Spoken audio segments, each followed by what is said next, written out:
अपूर्णांकांची बेरीज करत असताना तिरका गुणाकार करून घ्यायचा. 3 चौक 12, 2 एके 2.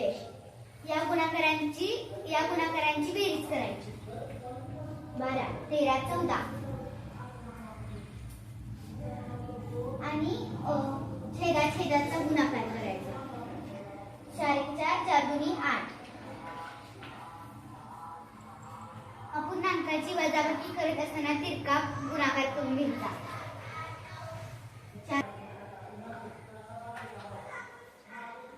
2 एके 2. या गुणाकारांची बेरीज करायची. वजाबाकी करायची. 12 तून 2 गेले 10.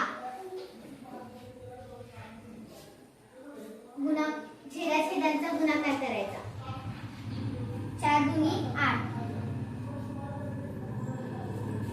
अपूर्णांकांचा गुणाकार करत असताना अंशांचा गुणाकार करायचा. 3 एके 3. 4 1 4 4 2 8. अपूर्णांकांचा भागाकार करत असताना तिरका गुणाकार करायचा. 4 1 4 4 2 8 12. 2 एके 2.